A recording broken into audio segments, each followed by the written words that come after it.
Bueno, vamos a continuar con nuestra última clase de hoy. La importancia de la oración, ¿verdad? Vamos a nuestro tema 5, nuestro tema número 5, y le vamos a titular: La oración tiene propósitos. La oración tiene ¿qué? Propósitos. Vamos a leer un texto, si me acompañan, 1 de Juan, capítulo 1, versos 6 y 7, por favor. 1 de Juan, capítulo 1, versos 6 y 7. ¿Listos? Voy a leerlo en una versión diferente. Usted sígame con la suya. Si decimos que somos amigos de Dios, en la versión Reina Valera dice: si decimos que tenemos comunión con Él, al mismo tiempo vivimos en pecado, entonces resultamos ser unos mentirosos que no obedecen a Dios. Pero si vivimos en la luz, así como Dios vive en la luz, nos mantendremos unidos como hermanos, es decir, tendremos comunión unos con otros, y Dios perdonará nuestros pecados por medio de la sangre de su Hijo Jesús. Esto, mis hermanos, que acabo de leer, significa que cuando nosotros oramos y cuando nosotros tenemos una comunión continua y constante con Dios, veremos cómo esa relación va a traer buenos resultados en nuestras relaciones interpersonales. Repito, si nosotros oramos y tenemos una comunión continua y constante con Dios, veremos cómo esto traerá buenos resultados en nuestras relaciones, ¿qué? Interpersonales. Es decir, nadie puede decir: yo tengo comunión con Dios, yo tengo relación con Dios, cuando tiene una pésima relación con el prójimo. Algo no está bien, algo no está funcionando, porque así no es. Lo acabamos de leer. Si decimos que somos amigos de Dios, si decimos que tenemos comunión con Dios, como lo dice ahí la Escritura, ¿verdad? Y andamos en tinieblas, mentimos y no practicamos ¿qué? La verdad. Así dice Reina Valera, ¿no? No es posible, mis hermanos, anhelar el querer tener buenas relaciones interpersonales. Cuando digo interpersonales, pues me estoy refiriendo a todas las relaciones que podamos tener cada día. Porque cuántas relaciones no llegamos a tener cada día, ¿verdad? Desde la casa, partiendo de la casa a todo lo que hacemos en un día. Si estás en tu trabajo, si estás en la escuela, si andas en la calle, porque aún las relaciones se manifiestan en la calle, cuando andamos manejando el auto, y que muchas veces alguien se te va a atravesar, se te va a meter, y ahí se va a notar qué clase de comunión con Dios tú tienes. Cuando no hemos aprendido a tener excelentes relaciones con Dios que nos transformen, difícilmente podremos decir que tendremos buenas relaciones con los demás. Eso no es posible. Así que, mis hermanos, que tus primeras batallas sean con Dios, pasando tiempo con Él, buscándolo, escuchando su voz, esperando de Él cambios, transformación y renovación en tu vida. Esto es muy importante en la oración. Nuestras primeras batallas tienen que ser con Dios. Cuando abras tus ojos en la mañana, antes de darle buenos días a quien sea, dale buenos días a Dios. Dile al Señor que te dé sabiduría y una buena dirección para el día que comienza. Nuestras vidas deberían de ser, fíjense bien lo que les voy a decir, nuestras vidas deberían de ser una prueba viviente de la presencia de Dios. Nuestras vidas deberían de ser una prueba viviente de la presencia de Dios en medio de un mundo perdido y lejos de Dios. Ahora, si nosotros como cristianos, si usted y yo como cristianos no nos humillamos ante la presencia del Señor, si no tenemos ese hábito de humillarnos en la presencia de Dios, ¿cómo podemos esperar que aquellos que no lo conocen lo hagan?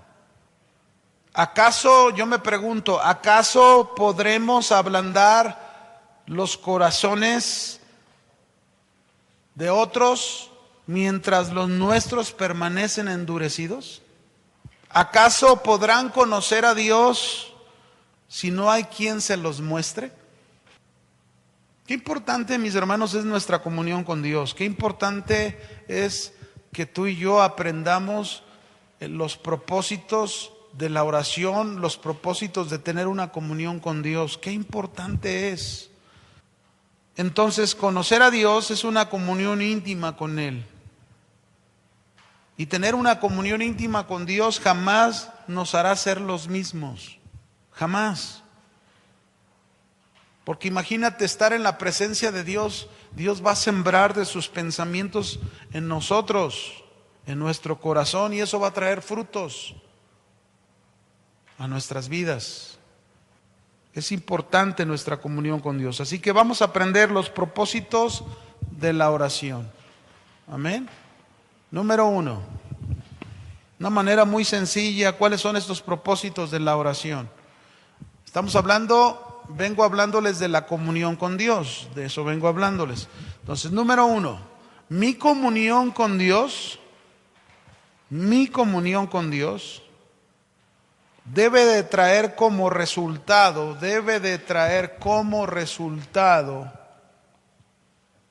una comunión con los demás, si quiere poner una coma ahí, comenzando por mi casa, póngale, comenzando por ¿qué? Mi casa, la cual debe de ser, es decir, esa comunión comenzando por mi casa, la cual debe de ser buena, bella y agradable. Y aquí te hago una pregunta, porque pues, lo que aprendemos también lo tenemos que llevar al terreno de la práctica. Te hago una pregunta: ¿cómo calificas tu comunión con tu familia y con los demás? ¿Cómo calificas tu comunión? ¿Buena, bella y agradable? ¿Puedes calificar así tu comunión con los demás? Mi comunión con Dios, fíjense bien, el tener comunión con Dios nos debe de transformar de tal manera nuestra vida que aprendemos a tener esas buenas relaciones con la familia en primer lugar. Si no hay buenas relaciones en tu familia, como que ahí ya está lanzándote el semáforo, un preventivo que es importante pongas atención, porque nuestra relación con la familia, si tenemos comunión con Dios, porque Dios mismo nos enseña a tener buenas relaciones con la familia. Dios, mis hermanos, transforma nuestra vida, que en lugar de discutir, aprendemos a no discutir. Que en lugar de impaciencia, Dios nos enseña a ser pacientes en nuestra relación. Que en lugar de no disfrutar cada momento, ¿verdad?, que por cualquier detalle, a veces insignificante, hacemos todo un problema gigantesco. Tenemos que aprender, hermanos, a relacionarnos. Y la mejor manera para aprender a relacionarnos es a través de una buena relación con Dios. Dios nos enseña las buenas relaciones. Fíjense, en la semana pasada yo leía un testimonio. Ahora con lo del terremoto, leía un testimonio de una mujer que fue rescatada de los escombros después de un día de estar bajo los escombros. En el terremoto que pasó, cuando salió de aquella situación, ella cuenta que no valoraba la vida tanto como ahora después de haber sido rescatada. Y decía, siempre uno quejándose, que me falta esto, que no tengo aquello, que creo que no valgo, que me di cuenta que nada vale tanto. Y entonces ella dice, después de haber pasado lo que pasé, me di cuenta cuánto vale mi vida, o cuánto vale la vida. Pero fíjense, a veces lo que uno tiene que pasar para poder entender cosas. Y esto es lo mismo en lo espiritual. Yo lo traduzco aplicándole a lo espiritual. Cuando nosotros fuimos rescatados de los escombros de nuestra vida pasada, porque todos fuimos rescatados de escombros, estábamos ahí sumisos en los escombros de una vida en ruinas, y fuimos rescatados gracias a que alguien oró por nosotros. ¿Sabían? Gracias a que alguien que tenía comunión con Dios nos mostró una buena relación hacia nosotros, una buena actitud hacia nosotros que nosotros no conocíamos. Yo he compartido, la primera vez que a mí me habló el joven que me compartió la palabra de Dios, yo llegaba a una esquina tomado con una novia que tenía ahí en esa esquina donde yo vivía. Y entonces llegaba este joven y me empezaba a hablar del mensaje del evangelio, y la primera vez yo lo golpeé y lo empujé. A mí no me andes hablando de esas cosas. Pero él no dejó de orar por mí y me enseñó una actitud tan distinta que no había conocido otro joven con esa actitud. Siempre, si yo lo aviento, pues ¿qué es lo que me puedo esperar al aventar y golpear a uno? Pues que se me dé, órale pues, y ponle, ¿no? Y pues nada, vino otro fin de semana, igual, estaba yo en la esquina y dije, ay, ahí viene otra vez. Y ahí está el joven otra vez. Es que mira, el Señor Jesús quiere que lo conozcas y Él puede cambiar tu vida. Y ahí voy otra vez, y ya te dije que no me andes hablando, y paz, por allá lo aviento otra vez. Pero su forma de conducirse, su forma de actuar era tan diferente. Me mostró la presencia de Dios. La tercera vez, mi hermano, bueno, dije, ya insiste tanto, está bien, voy a probar de eso. Y me llevó a la oración ahí a la iglesia donde iba, y no hubo. Y yo dije, qué chido. Y al siguiente domingo, bueno, en el otro domingo fuimos al siguiente domingo y no hubo oración. No había reunión de jóvenes, pues, a donde me llevaba. Y entonces dije, no, qué bueno, ¿no? Pero ese domingo me dice, no, ¿sabes qué? Ya sé qué vamos a hacer. Y me subieron arriba de donde vivía. Él vivía en un departamento en el tercer piso, y arriba de la azotea tenían un gallinero ellos. Subieron una silla y luego la pusieron, y luego me siéntate. Y ya me senté. Cierra tus ojos. Yo dije, no, ¿cómo voy a cerrar mis ojos estos que aquí me vayan a hacer algo, no? Entonces, no, ustedes oren, yo no voy a cerrar mis ojos. Mira, hermanos, yo probé de todo lo que usted se puede imaginar en esta vida. A esa edad, yo tenía 18 años. No sé ni cómo la vida corrió tan rápido, que había conocido tantas cosas. Llegué a tocar con grupos musicales importantes. Mi hermana era novia de un representante de ellos. Llegué a concursar en baile, me gané. Llegué a tener muchas mujeres. Y jamás mi corazón estaba vacío. Y ese día ahí me sentaron, cerré mis ojos. Yo dije, nada pierdo con cerrarlos un momento. Cerré mis ojos, y ¿saben qué pasó? El Señor me tocó. Tuve una visión muy hermosa, donde vi un sol pequeño que comenzó a crecer, se detuvo. Bueno, esto no es para todos, ¿verdad? Dios sabe cómo tocar a cada persona. En este caso era para mí. Y creció el sol de un tamaño que de ese sol salió una paloma, y esa paloma voló hacia mí. Cuando llegó esa paloma me volví loco en la azotea. Conocí a Cristo, Llegué a mi casa y le dije a mi mamá, mamá, acabo de conocer a Cristo. ¿De cuál te fumaste, hijo, ahora? No me entendió. Pero a partir de ahí comenzó mi vida cristiana. Comencé a conocer de la palabra de Dios. Comencé a conocer a Jesús. Pero hubo un joven que no dejó de orar por mí.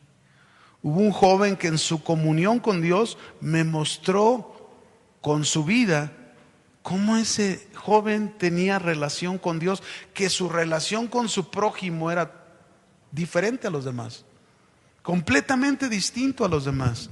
Y así debe de ser con nosotros, mis hermanos.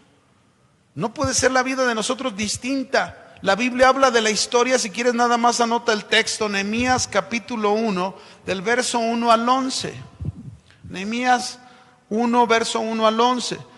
Dice, palabras de Nehemías, hijo de Acalías. Aconteció en el mes Quisleu, en el año 20, estando yo en Susa, capital del reino, que vino Ananí, uno de mis hermanos, con algunos varones de Judá, y le pregunté por los judíos que habían escapado y que habían quedado de la cautividad y por Jerusalén, y me dijeron: el remanente, los que quedaron de la cautividad ahí en la provincia, están en gran mal y afrenta, y el muro de Jerusalén derribado. ¿Saben? Para Nehemías, saber que su pueblo, saber que su gente, ¿verdad?, de su misma raza, hebreos, judíos, estaban en ruinas. Así se encontraban. Pero ¿qué hizo Nehemías? ¿Saben qué hizo Nehemías? Nehemías oró a Dios. Nehemías era un hombre que tenía comunión con Dios. Y él oró a Dios y después de saber lo que sucedió, dice en el verso 4, cuando oí estas palabras me senté y lloré e hice duelo por algunos días y ayuné y oré delante del Dios de los cielos.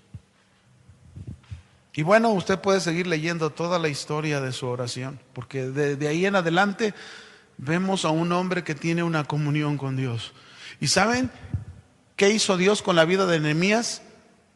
Lo levantó para restaurar todo un pueblo, toda una ciudad, para mostrarles a cada uno de ellos que ese hombre que tenía comunión con Dios iba a enseñarle a todo un pueblo cómo tener una buena relación entre ellos. Tu comunión con Dios te debe de llevar a un resultado donde tu comunión con los demás, comenzando por tu casa, es buena, es bella y es agradable. Si tu relación es como el endemoniado gadareno, que llegas a tu casa, ¿verdad?, y que a todos espantas, pues algo no está bien, algo no está funcionando bien. No puede ser así nuestra vida, hermanos. Si de verdad tenemos comunión con Dios, si tenemos comunión con Dios, seguro Dios nos usa para restaurar vidas, como lo hizo Nehemías. La Biblia nos dice el propósito de la oración en el Salmo 133, verso 1 al 3, cuando dice, Salmo 133, verso 1 al 3, ¿qué dice en este salmo? Mirad cuán bueno y cuán delicioso es, ¿qué? Habitar los hermanos juntos en armonía. Es como el buen óleo sobre la cabeza, el cual desciende sobre la barba de Aarón, y baja hasta el borde de sus vestiduras, como el rocío de Hermón, que desciende sobre los montes de Sión, porque ahí envía Jehová bendición y vida eterna. Este aceite de la unción que está manifestando, mis hermanos, es ese aceite de la unción del Espíritu Santo, que es un resultado de una, ¿qué? Comunión.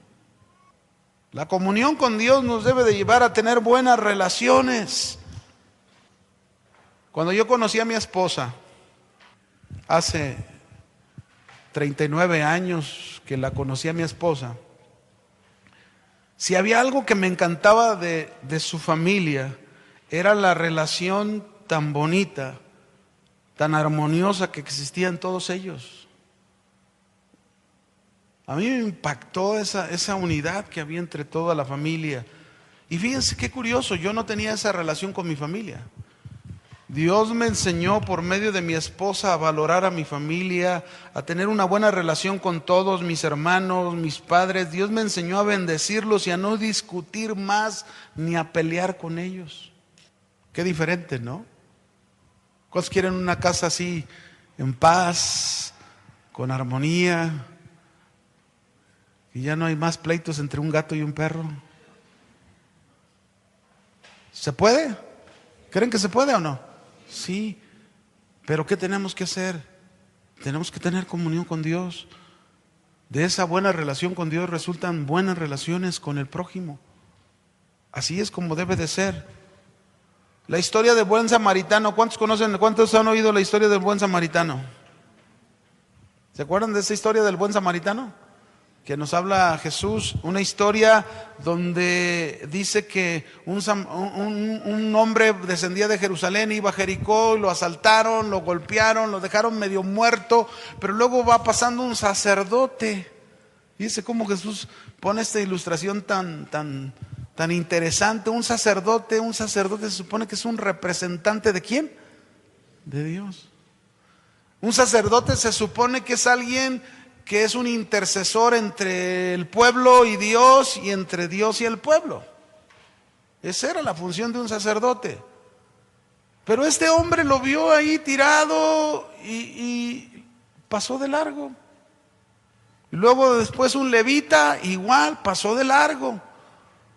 Pero luego después la historia nos habla de un samaritano, cómo Jesús usaba esto. Un samaritano considerado por un judío era lo peor para ellos. Pero este que era lo peor para ellos, era un enemigo de él, un judío ahí tirado, porque era un judío medio muerto. Y sin embargo este buen samaritano fue el que demostró que tenía una verdadera comunión ¿con quién? Con Dios. ¿Cuántos buenos samaritanos hay aquí esta noche? Que presenten una buena relación con el prójimo porque tienen una buena relación con Dios. ¿Cuántos hay esta noche? Están muy pensativos, ¿eh? ¿Cuáles son los propósitos de la oración? Número 2, ya vimos el primero. Mi comunión con Dios, dije en el primero, debe traer como resultado una comunión con los demás, comenzando por mi casa, que sea esta comunión debe ser buena, bella y agradable. Pero la segunda, en mi comunión con Dios, debe de traer como resultado una comunión con los demás de compañerismo, no de envidia. Compañerismo, ¿qué? Compañerismo, no de envidia, no de competencia, no de egoísmo, ni de rivalidad. Esto no puede ser posible, mi hermano.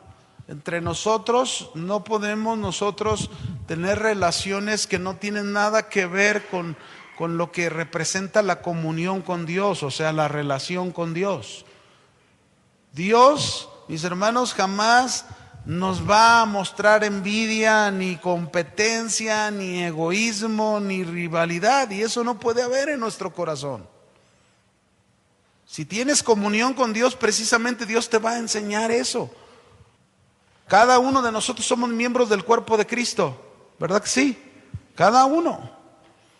Y nos necesitamos los unos a los otros. Nadie puede decir de nosotros, yo no necesito este miembro. A veces es bien común, ¿no? En la iglesia es bien común que a veces, por alguna razón, dos personas chocan con su forma de ser y uno al otro dice, ay, me cae gordo. Bueno, pues está gordo pues, pero no son expresiones. No, es que no lo puedo ver, no la puedo ver porque no, fíjense qué curioso, a veces hay este tipo de cosas dentro del cuerpo de Cristo cuando no debería de haberlo. ¿Por qué? Porque se supone que tenemos comunión con Dios, y si tenemos comunión, ¿ustedes creen que Dios nos enseña a tener relaciones de esa manera? No. Seguro Dios voltea y nos ve y dice, oye, yo no te he enseñado eso. ¿De dónde sacas eso? Yo no te he enseñado eso. Jesús, que tuvo un traicionero a un lado, un Judas Iscariote, que lo iba a traicionar, y ¿saben qué hizo la última noche? Le lavó los pies. ¿Saben qué hizo cuando lo entregó Judas? Que le dio un beso y le dijo, ¿con un beso entregas al amigo? O sea, él le dijo, soy tu amigo, y con un beso entregas al amigo. Y nosotros, no hombre, en la primera que nos hacen,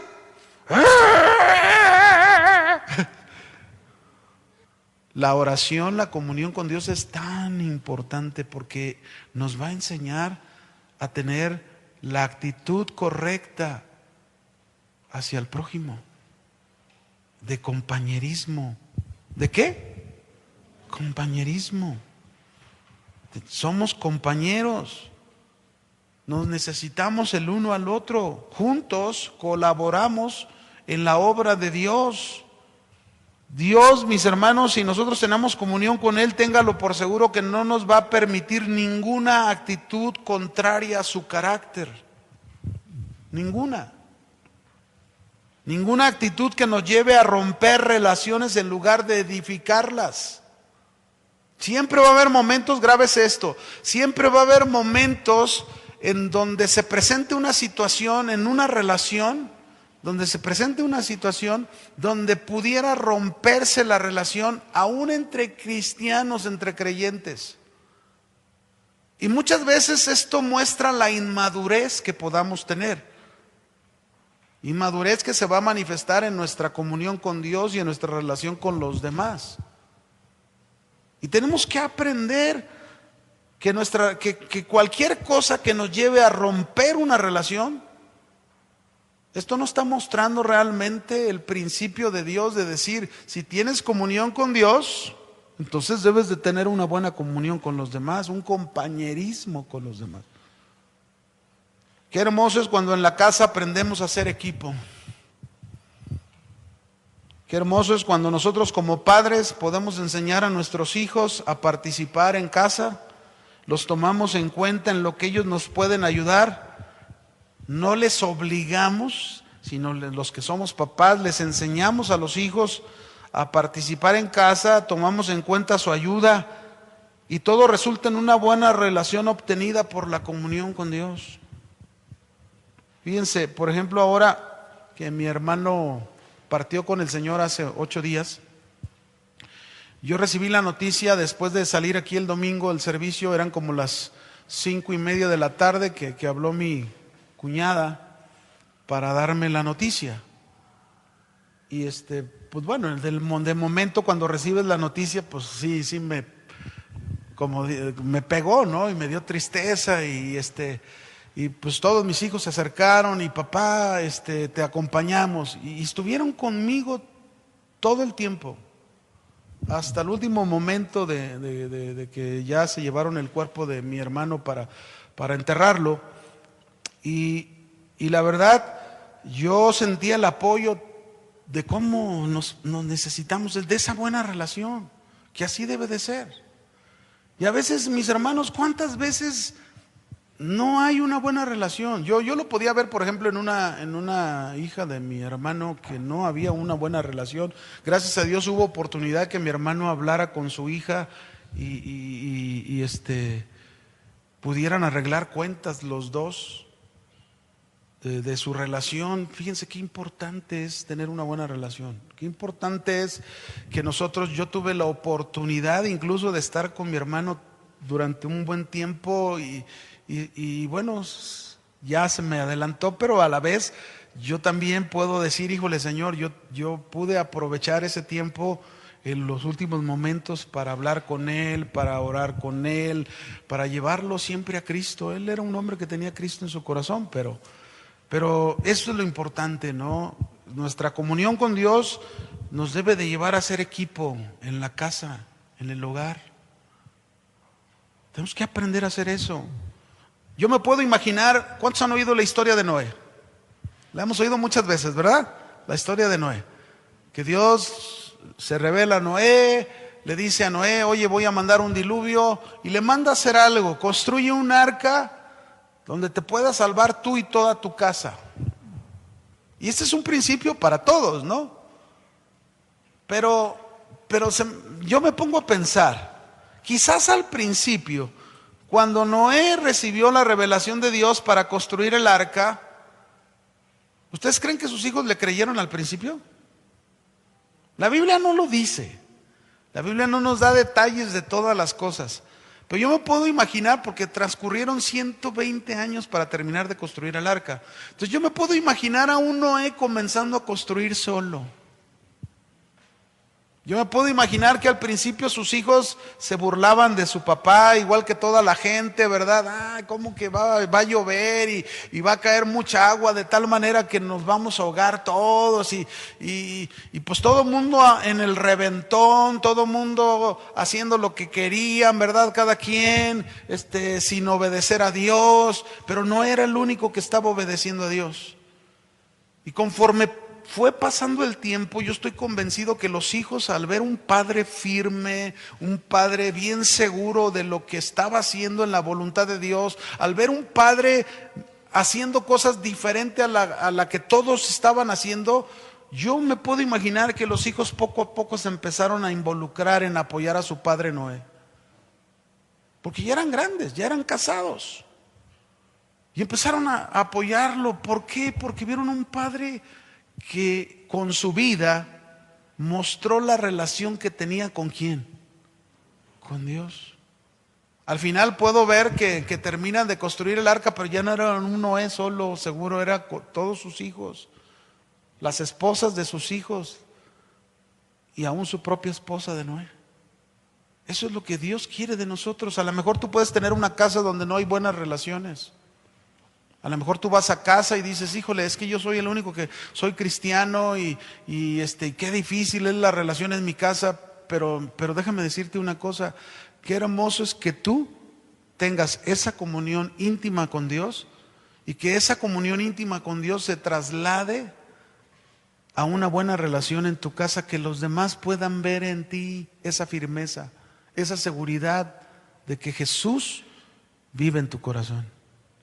Tenlo por seguro que tu casa, bueno, a mí me pasó, yo fui el primero en mi casa y gracias a Dios yo pude ver cómo Dios tocaba a cada uno de mis hermanos, alcanzaba la vida de mis hermanos, pero eso es lo que tenemos que hacer. Mire otro ejemplo, Hechos 2:44.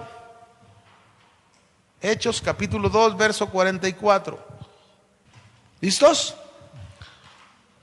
Los primeros cristianos son estos. Todos los que habían creído estaban, ¿cómo estaban? Juntos. Y tenían en común todas las cosas. Y vendían sus propiedades y sus bienes y los repartían a todos según la necesidad de cada uno. Y perseverando unánimes cada día en el templo y partiendo el pan en las casas, comían juntos con alegría y sencillez de corazón, alabando a Dios y teniendo favor con todo el pueblo. Y el Señor añadía cada día a la iglesia los que habían de ser salvos. Vea la relación que tenía la primera iglesia. Se notaba que era una iglesia que buscaba a Dios. Se notaba que era una iglesia que tenía comunión con Dios. ¿Por qué? Porque se manifestaba en sus relaciones. Se veía claramente en sus relaciones una relación de armonía, de estar juntos, de no competir, de no tener rivalidad, de ser compañeros el uno con el otro, sin egoísmos.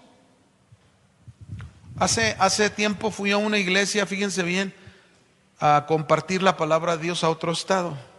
Y ¿saben qué me impresionó? El pastor de esta iglesia no era una iglesia grande, era una iglesia pequeña. El pastor de esta iglesia no tenía grupo de alabanza. Pero otra iglesia de esa misma ciudad, otra iglesia, el pastor de otra iglesia le envió todo su grupo musical para apoyarlo durante todo el evento. Y a mí me sorprendió, ¿verdad? Porque pude ver un pastor que no tenía temor de que le quitaran a sus músicos.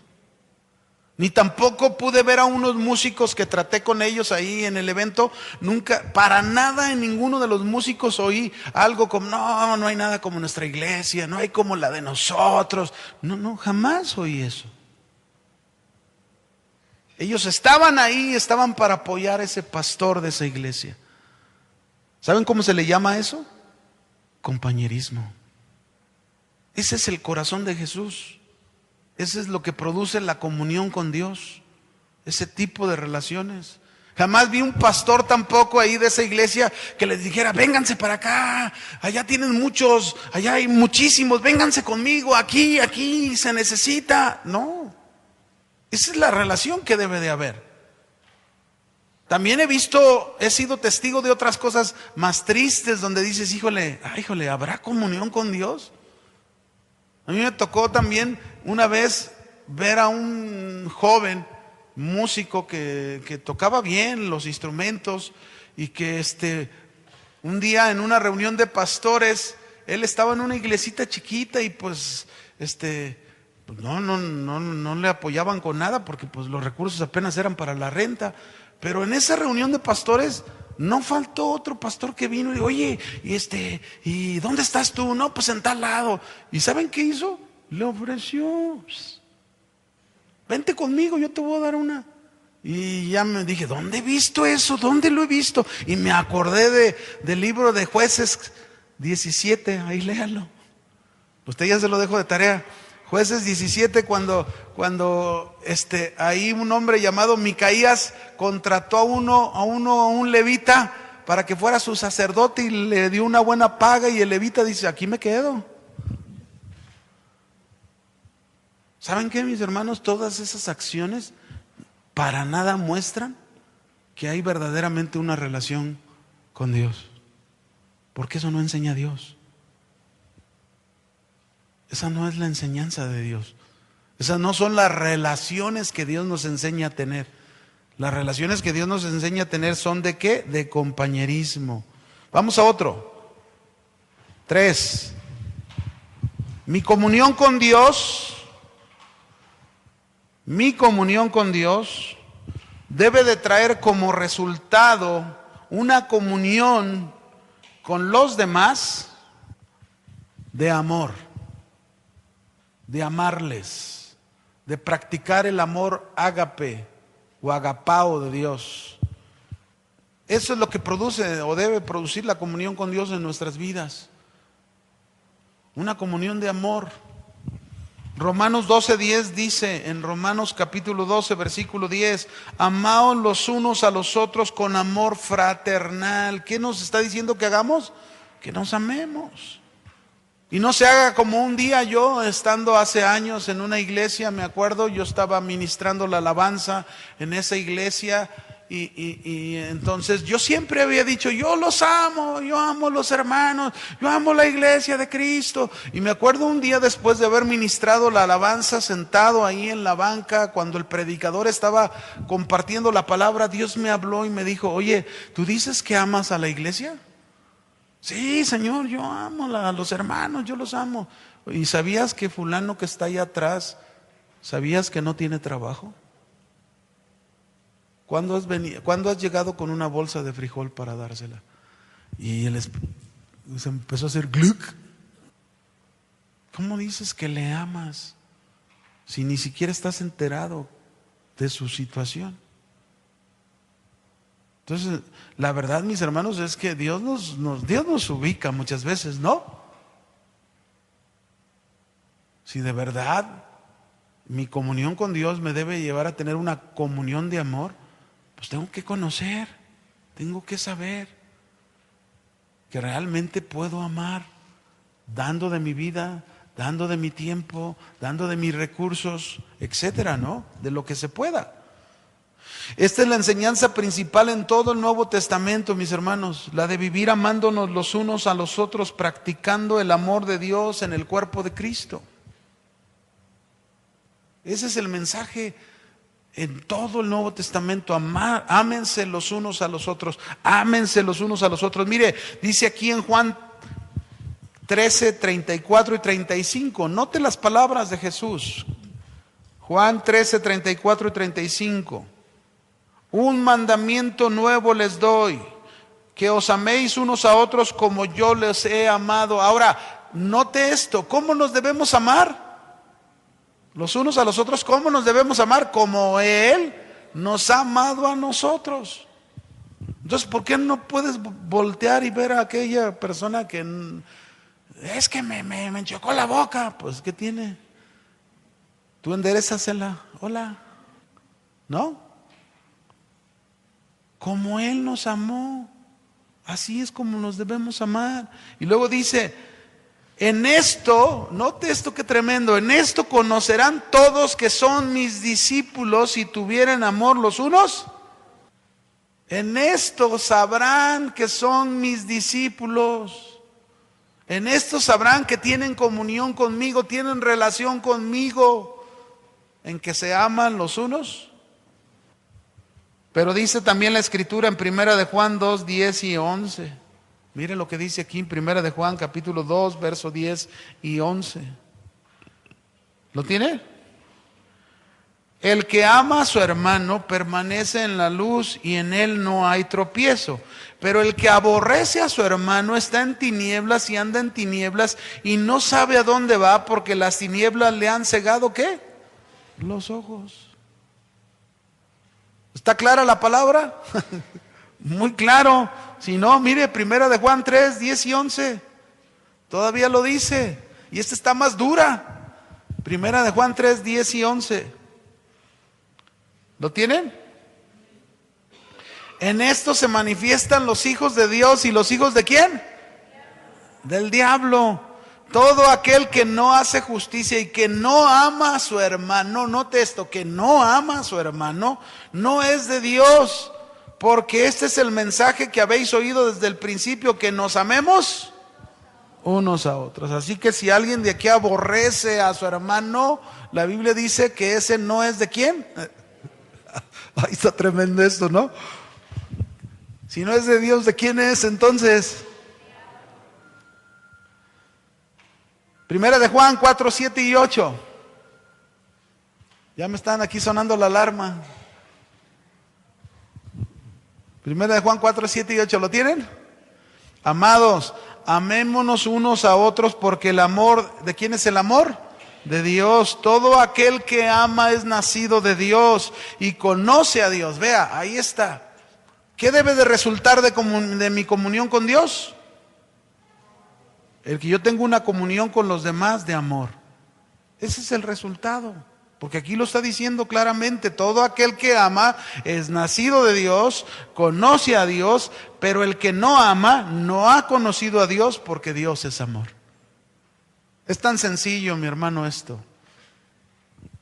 Si de verdad tengo comunión con Dios, esto es lo que la comunión con Dios debe producir en mí. La oración tiene propósito. A veces pensamos que la oración es contestar nuestras oraciones, nuestras peticiones nada más, y dame, y dame, y dame, y dame, cuando también la oración tiene propósito, y la oración, el propósito es hacernos diferentes. La oración tiene el propósito de que mostremos la vida de Dios, porque tenemos comunión con Él. Y si tenemos comunión con Dios es porque le conocemos a Dios. Amén. Nuestra comunión con Dios nos llevará a amar a los demás como Él nos ha amado a nosotros. Así que, mis hermanos, espero que usted aumente su comunión con Dios cada día y que de esa comunión resulte la mejor relación que usted pueda tener con los demás, principalmente comenzando por su casa. Que Dios le bendiga.